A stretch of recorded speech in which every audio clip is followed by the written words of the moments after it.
Assalamualaikum warahmatullahi wabarakatuh. Salam sejahtera, salam sepak bola. Halo teman-teman, apa kabar? Tentu Anda dalam keadaan sehat-sehat saja dan berbahagia bersama keluarga tercinta dimanapun Anda berada. Teman-temanku sekalian, terutama saya mengucapkan terima kasih atas kehadiran teman-teman di Hendro Channel. Atas kehadiran teman-teman, tentu saya merasa bangga dan mendapat support selalu dari teman-teman semua. Teman-temanku sekalian, tentu kita duduk di sini membicarakan tentang timnas Indonesia yang lagi berjuang di kualifikasi Piala Dunia 2026 dengan laga terdekat yaitu menghadapi Jepang dan Arab Saudi. Namun sebelum kita lanjut ke kabar berikutnya, tentu saya akan sedikit mengurai tentang salah satu pemain timnas Indonesia yang tidak bisa hadir untuk memperkuat timnas Indonesia. Siapakah dia? Yaitu Max Helges. Ya, tentu teman-teman pengen mendengar apa alasannya Max Helges tidak jadi memperkuat timnas Indonesia menghadapi Jepang. Oke, sebelum kita lanjut, alangkah baiknya teman-teman like, comment, share, dan subscribe Hendro Channel. Dan saya ucapkan terima kasih. Ayo kita simak teman-teman. Alasan kuat mengapa Max Helges tidak diperbolehkan main bersama timnas Indonesia, yaitu nama Max Helges kembali mencuat di kalangan penggemar sepak bola Indonesia. Pemain keturunan Belanda ini dikabarkan tidak dapat memperkuat timnas Indonesia dalam laga kualifikasi Piala Dunia melawan Jepang dan Arab Saudi. Memang sangat disayangkan ya, kita berharap Max Helges bisa main. Namun kita harus tahu apa alasannya. Hal ini tentu mengecewakan para penggemar yang telah menanti aksi Helges di lapangan hijau. Apalagi ini yang untuk pertama kali Max Helges main di Stadion Gelora Bung Karno. Kabar absen Helges disampaikan oleh media Belanda yang menyebutkan bahwa bek FC Twente itu sedang mengalami cedera. Kondisi ini membuatnya harus fokus pada proses pemulihan sehingga tidak mungkin untuk bergabung dengan skuad Garuda. Jadi Max Helges dalam keadaan cedera ya teman-teman ya. Ya saya dengar yaitu hamstring. Hal ini menyebabkan Helges tidak dapat memenuhi panggilan timnas Indonesia dalam laga kualifikasi bulan November ini. Maka teman-teman, jadi alasannya Max Helges ini tidak bisa memenuhi panggilan timnas Indonesia yaitu disebabkan cedera. Jadi teman-teman, sedikit saya memberi pemahaman ya. Ya, namanya seorang pesepak bola itu selain menjadi timnas, dia bekerja di klubnya. 3 hari sebelum laga pertandingan timnas, walaupun dia dipanggil, itu dia masih haknya klub untuk mempergunakannya. Seandainya terjadi masalah atau cedera, itu kita tidak bisa berbuat apa-apa karena dia bernaung di klubnya masing-masing. Ini jelas-jelas adalah sebagai kecelakaan ya, yang tidak diharapkan. Padahal Max Helges itu betul-betul pengen dia merasakan bertanding di depan supporter timnas Indonesia di bulan November ini menghadapi Jepang dan Arab Saudi. Jadi kita tidak bisa menyalahkan Max Helges atas keputusan yang dia buat. Maka itu kita cukup mendoakan teman-teman supaya Max Helges ini segera pulih dan bisa memperkuat timnas Indonesia ke depannya. Jangan sampai kita salah sangka kepada Max Helges, apalagi menganggap dia tidak nasionalis. marilah kita bijak untuk menilai dan berpikir, melihat dan mendengar ya. Dan jangan terpancing kata-kata penilaian dan komen yang tidak baik tentang Mes Herges. Ayo kita simak video berikut ini. Let's go. Sorry nih gue marah-marah nih jadinya nih. Ini udah nggak masuk akal. Ini pasti Mes Hilgers El Nyengir itu udah di level terganggu boy. Udah terganggu ini. Sampai klarifikasi ya Allah, sampai klarifikasi. Aduh, kalian tuh pada kenapa sih? Pemain yang udah ditunggu-tunggu 4 tahun. Kenapa? Udah setiap tahun rumornya ada. Garis keturunannya jelas. Ibunya asli orang Indonesia. Udah membela timnas kita 2 match. Sekarang lagi pemulihan cedera. Malah dibilang Elkan part 2. Malah dibilang gak nasionalis. Mau sampai kapan boy kayak begini? Mau sampai kapan? Gue udah capek nih, capek.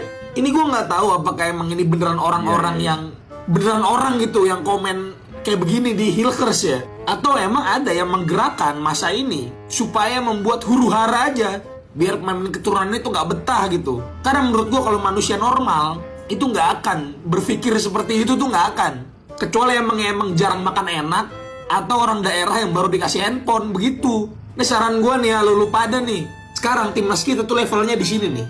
Sedangkan sepak bola dan juga penonton kita di lokal itu di sini levelnya nih. Nah, lu pada yang merasa masih pada di sini, saran gua nggak usah ikutan nonton timnas senior, udah nggak usah. Lu ngerusak ekosistem aja. Ya. Lu orang-orang yang bikin bola kita tuh ngestak di situ-situ aja. Gua udah mulai capek sama lu semua boy, bener. Sorry maksud gua lu semua yang bukan ngikutin gua lah, yang gak waras. Sama kayak toel lu semua. Gua harap ini jadi yang terakhir nih, begini-begini nih. Walaupun gak akan pernah jadi yang terakhir sih, karena akan selalu ada orang yang berusaha mencoba mencari celah untuk membuat huru-hara kayak gini. Sampai sini dulu boy, jangan lupa di follow untuk update selanjutnya. Bye. Oke, ada benarnya yang disampaikan oleh video ini ya teman-teman ya. Jadi kita itu jangan terburu-buru menyalahkan, apalagi kita tahu alasannya Mes Herges memang betul-betul cedera ya, saat ini dalam proses pemulihan. Jadi jangan sampai dia resah gara-gara komen yang tidak baik buat dirinya. Seakan-akan kita lupa kacang dari kulitnya ya. Jadi kita harap teman-teman semua janganlah langsung berpikir yang tidak-tidak. Kita tahu seperti apa yang disampaikan video tadi, yaitu sudah 4 tahun Indonesia berharap Mes Herges bisa bergabung ke timnas Indonesia. Sekarang dia sudah menjadi timnas Indonesia. Kenapa harus masalah kecil ini kita langsung menyerang Mes Herges? Jadi jadi marilah berpikir ulang agar kita dewasa untuk menilai ya. Salah satunya kita contoh ke timnas sebelah yaitu Jepang, ada juga pemainnya striker lagi yang tidak bisa memperkuat timnas Jepang di bulan November ini menghadapi Indonesia. Jadi itu masalah cedera itu sudah biasa ya. Ya itu pun tidak dikehendaki oleh semua orang termasuk pemain tersebut.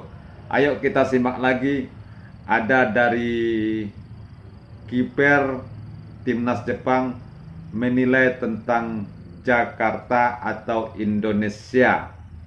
Oke, kita simak teman-teman.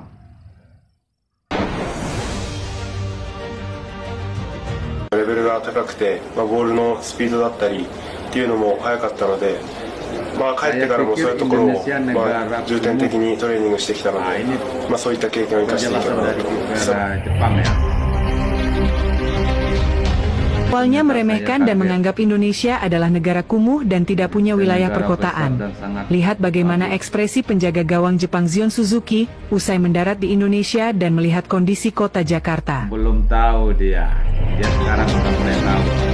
Sisi menarik kali ini datang dari sang penjaga gawang Jepang Zion Suzuki. Pemain yang juga punya darah Afrika Karibia ini sempat memberikan komentar tentang Indonesia yang menurutnya adalah negara yang cukup kumuh.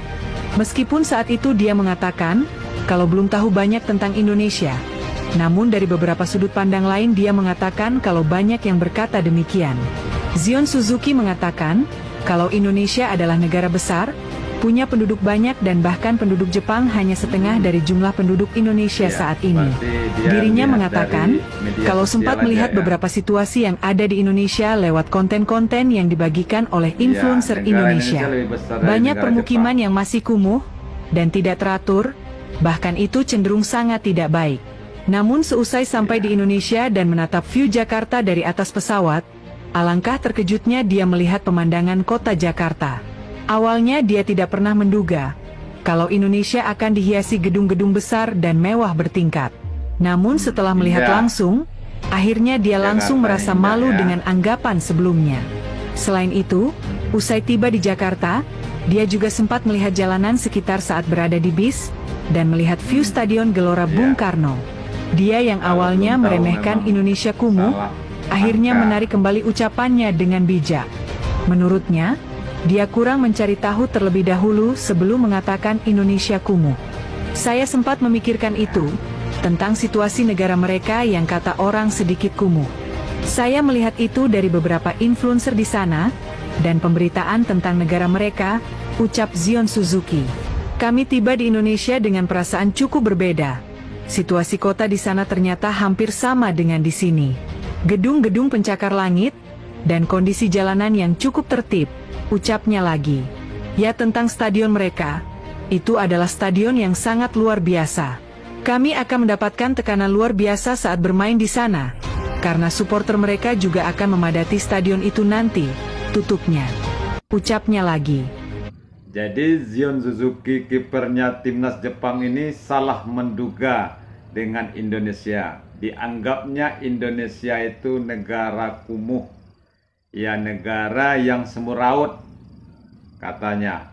Dia, apalagi mungkin dia belum pernah datang ke Indonesia, dia cuma melihat dari media-media sosial atau konten-konten kreator yang membagikan tentang lingkungan hidup mungkin ya. Ya, namanya konten-konten tergantung hobinya masing-masing. Kebetulan dia nontonnya bagian kebersihan, ya ketemunya yang kotor-kotor. Coba dia melihat di bagian yang lain, pasti dia tidak salah sangka seperti ini. Tetapi dia sudah meralat dugaannya itu tentang Indonesia itu kotor. Dia datang dan hadir ke Indonesia untuk memperkuat timnas Jepang, akan berhadapan sama timnas Indonesia. Ternyata Indonesia itu sangat bersih, indah, dan gedungnya tinggi-tinggi. Banyak negara luar salah sangka dengan Indonesia, apalagi tentang sepak bola. Ada yang bilang tidak aman lah, ada yang bilang kotor lah, apalagi sekarang sudah dibuktikan oleh Jepang.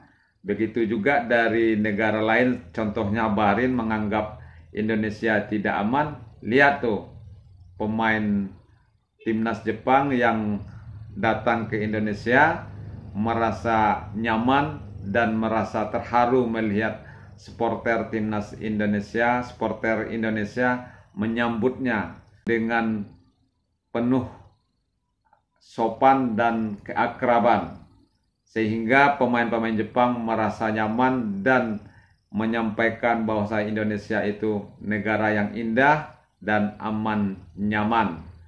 Ini sebagai gambaran buat timnas Bahrain yang salah menduga, yang ini yang dirasakan oleh Jepang saat ini.